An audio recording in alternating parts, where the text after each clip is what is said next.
So just like most of the year, the housing market is in the news, except right now, major outlets are starting to call for a bubble or a crash. Redfin says buyer demand is softening in the housing market. The Washington Post says the housing market is starting to cool. Fortune magazine says there's a big shift coming in the housing market. And today, we're going to do a little bit of a reality check on that, because in Winston-Salem, Greensboro, High Point, and all the surrounding communities, I'm just not seeing that. And I want to go over just a couple things to show you why that's the case. Hey, it's Jeff Valentino, your favorite real estate agent in the Triad region of North Carolina, maybe even the whole country. Thanks for watching. If you're thinking about buying, selling, or investing in real estate in Winston-Salem, Greensboro, High Point, or anywhere in the area, please reach out to me. You can call or text me at 336-837-5924, or you can email me at jeff@govalentino.com. I want to be your boots on the ground. I got your back if you're thinking about buying or selling real estate in the area. You know the real estate market has been a hot topic this entire year, right? And last year. So you know that it's probably favored sellers. You've heard it was crazy, but now we're starting to see these articles come up and these pundits saying that is the housing market softening? Is a crash coming?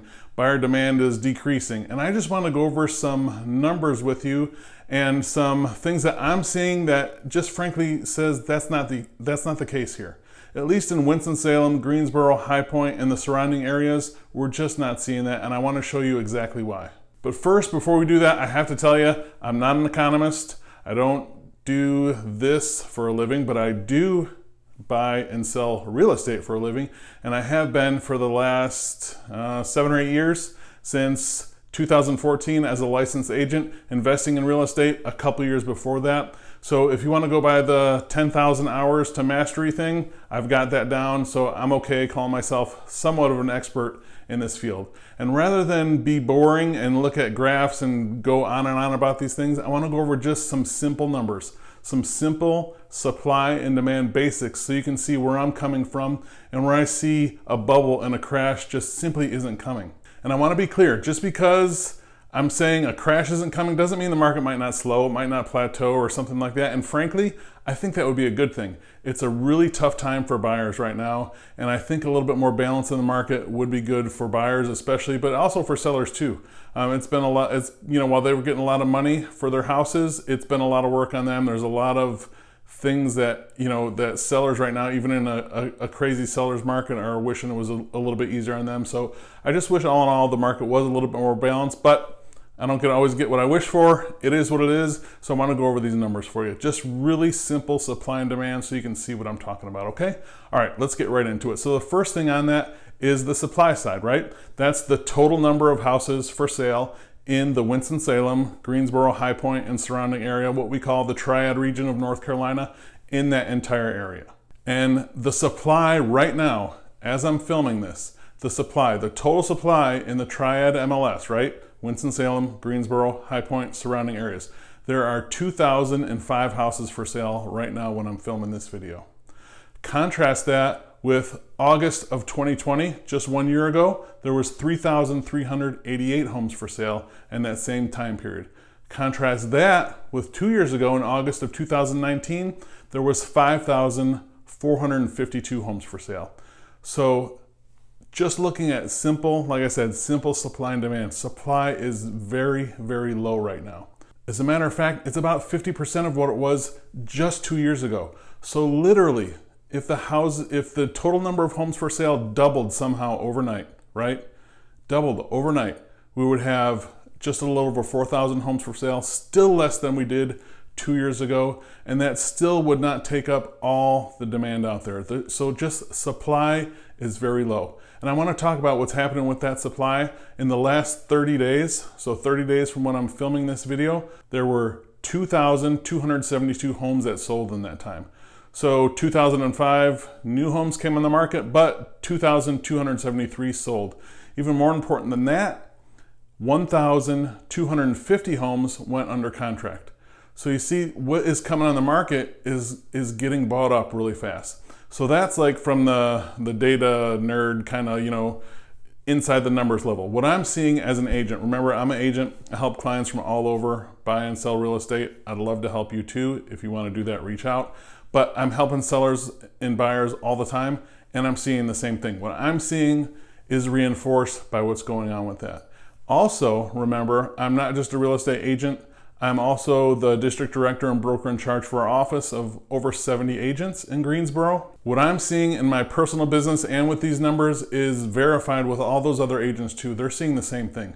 Homes are still getting multiple offers. They're still getting those multiple offers in the first day or two on the market. They're still going well over asking price for the most part. Now again, this is the whole Triad MLS as a whole, right? Different areas and pockets are going to be different, and different price points are going to be different. For an example, if you get in a higher price point, sometimes there's some room when you get into the $300,000 to $400,000 to $500,000 range. There's a little bit of room. Maybe they're not moving quite as fast as they were just a couple of months ago, but for the most part, they are still moving very, very fast. So there is a lot of demand. So just finishing up on the supply, with the total number of homes for sale right now, right, 2005, and the amount of sales that we had in the last 30 days, right? Depending on how you crunch those numbers, you're gonna see 0.8 to 1 month of supply of homes. That means if no other homes came on the market right now, all the homes that are on the market would sell in about a month or less. So really, literally in weeks, those homes would sell. To give you an idea of a balanced market, okay? A balanced market has about 6 months of supply.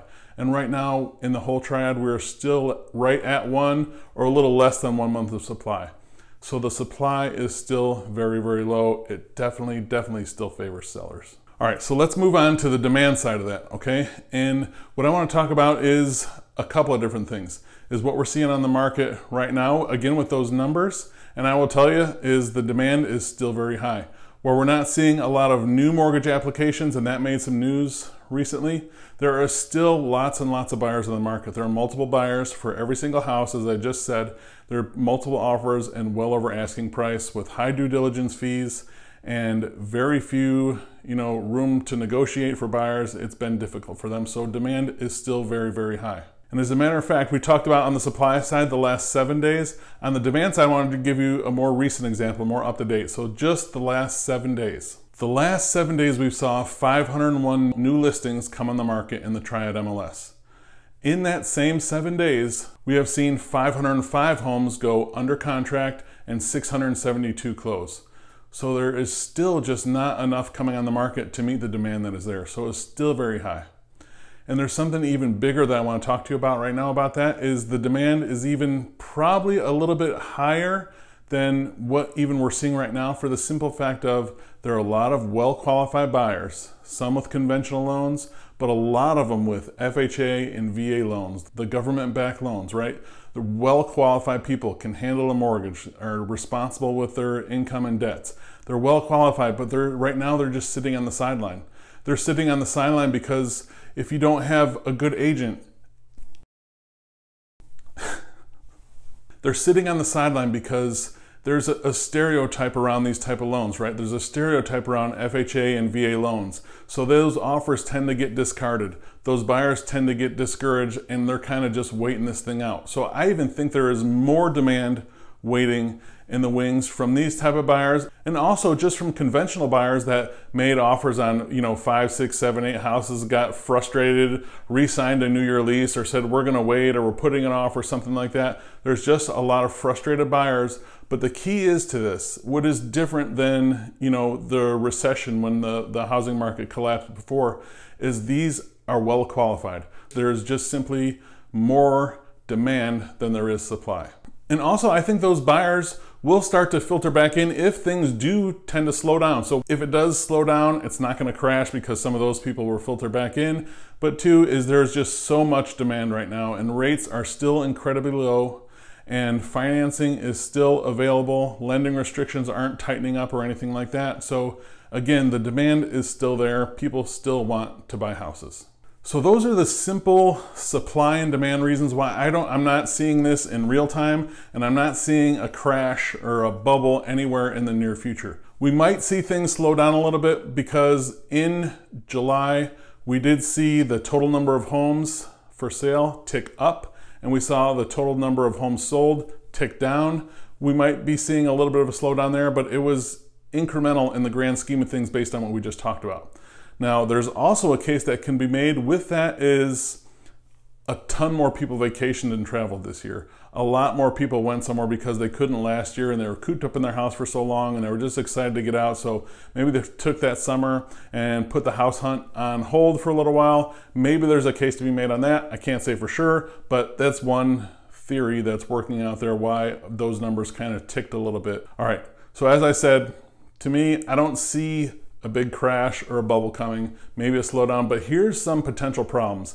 Here are a couple potential problems that could make that wrong and make sure, and we would see a housing slowdown. So I do want to take just a second to cover some of those things. The first thing is inflation. I mean, we're all seeing that right now. Most of us are noticing it at the gas pump, grocery store, et cetera, right? If inflation continues to rise, I think that will just make overall consumer sentiment get a little shaky, and that could cut back on some of the demand, right? Remember, we're talking about supply and demand. Another thing that could cut into the demand is interest rates if they go up. Now, I saw recently where the Fed said they're going to kind of hold things steady for the next year or so. You know, that's not written in stone. That's what they said at this time. So, but if rates stay the same, we should see demand stay the same. If rates do start to creep up, I think that will affect demand simply because in a time where prices are increasing, if rates go up, that's really going to cut into people's buying power. I think that's going to make some buyers a little bit more skittish, really going to change the amount of home they can afford if rates go up. So that could cut into the demand.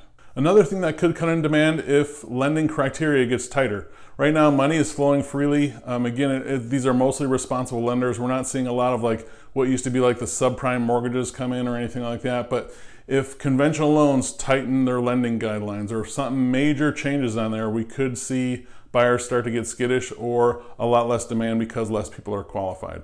The last thing I'll say about potential problems is on the supply side. So we've heard that the foreclosure moratorium has ended, right? What that's going to mean over the next, 3, 6, 9, 12 months, 2 years is kind of yet to be seen. Are there a lot of people that are going to go into foreclosure? If they're in government-backed loans, there's going to be ways for them to keep their house. So if it's conventional loans, they're going to have to go through that foreclosure process. So I don't know. But as sad as it is for someone to lose their home, a foreclosure is a normal part of housing market inventory.